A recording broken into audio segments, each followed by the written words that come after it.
Yung sealant po? Ano po yung pag malaki yung butas hindi siya kaya? Malaki po ba yung butas? Yung sealant? Pag hindi na po kinaya, may pantasok tayo, papasakan namin.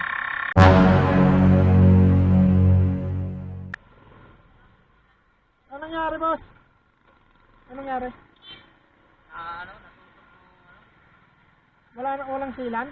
Ha? Walang sealant? Matatanggal kasi papavulcanize daw niya eh. May pantusok ako rito para hindi ka nagbumastos. Ayan. Yan mo lang tayo. Sendersan mo lang, usog mo lang po. Usog mo lang po. Sige po. Sendersan mo po tayo. Ano yung? Akala ko, bumabara na yung sa butas. Yung sealant po? Ano po yung pag malaki yung butas hindi siya kaya? Malaki po ba yung butas? Malaki? O baka matagal na po yung sealant nyo. Mga ano na po ba yan? Kalahating taon yung sealant? Mga ilang buwan na po. Kasi minsan natutuyo po yan eh. Pag inahanginan nyo po ba walang nalabas? Ito, try muna nating hanginan. Ay, ito kasi parang mano-mano yung pinanghangin kanina eh. Ito, testing po natin.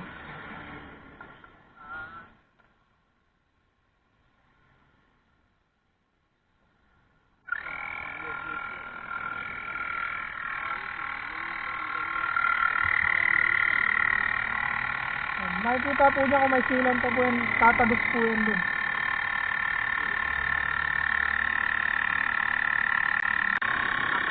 Yung sealant, pag hindi na po kinaya, may pantasok tayo, papasakan namin.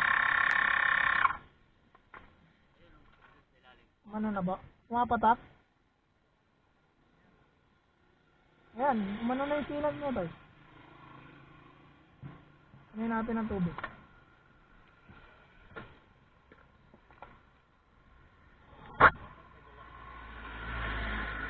Ayan, wala na. Ayan. Hindi na siya nabula.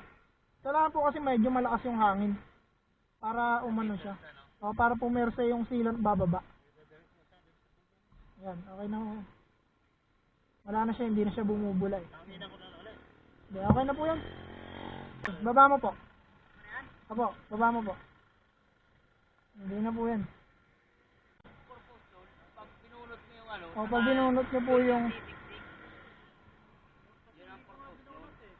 Kanina kasi nakita ako, parang nahirapan kayo maganon. Opo, nag-ikot lang ako.